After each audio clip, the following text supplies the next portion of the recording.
Andai kata kita mahu membuat kad delima murid bagi satu kelas atau satu sekolah, jangan kita buat macam ini. Kita duplicate satu-satu dan kita edit nama satu-satu macam ni. Cara yang macam ni boleh, tapi dia agak meletihkan dan memakan banyak masa. Cikgu tak perlu nak duplicate, copy satu-satu dan edit satu-satu.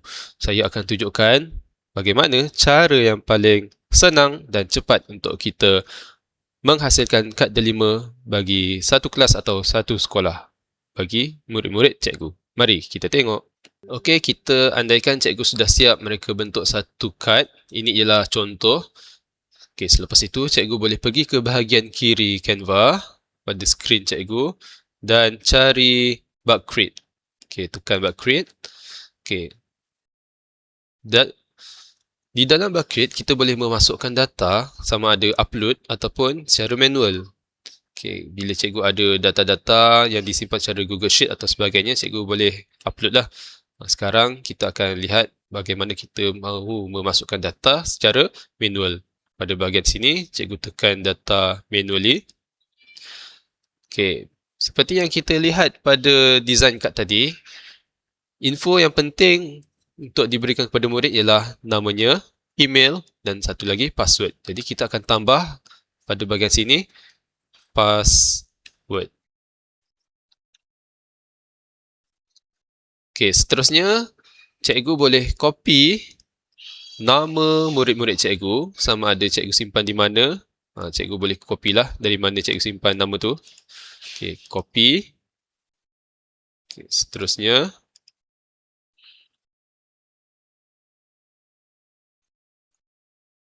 kita paste di sini. Begitu juga dengan email atau ID MOE murid. Kita akan copy dan paste. Ini hanya contoh semata-mata cikgu. Okey, seterusnya ialah password.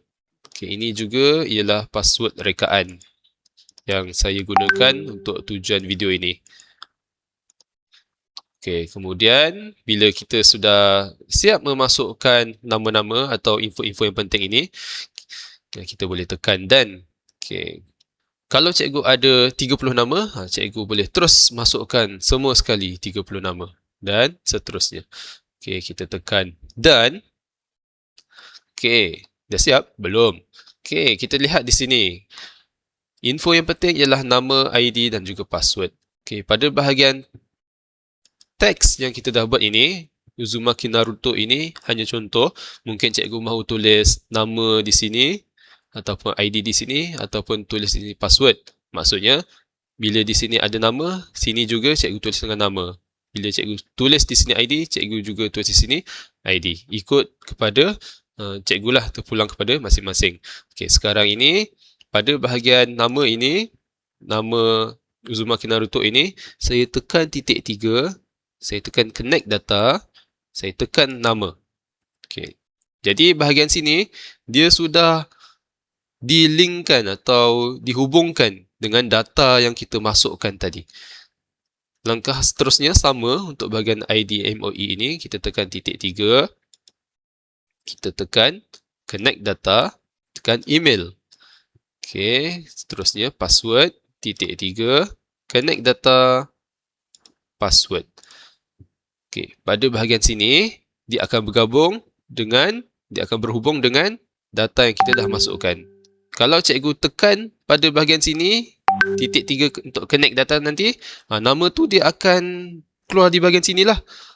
Sekarang ni kita nak nama tu berada di tengah ataupun di tepi info-info inilah. Okey, kemudian kita tekan continue. Okey, create 10 design sebab kita dah masukkan 10 nama. Kalau kita masukkan 20 nama, dia akan create 20 design lah. Okey, tekan. Ambil masa untuk disediakan. Kita view project. Tada! Okey, kita ada 10 kad dengan 10 nama murid. Di mana semua ini kita tak type satu persatu.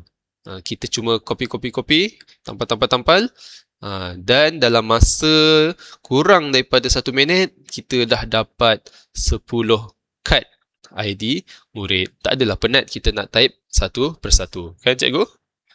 Terima kasih.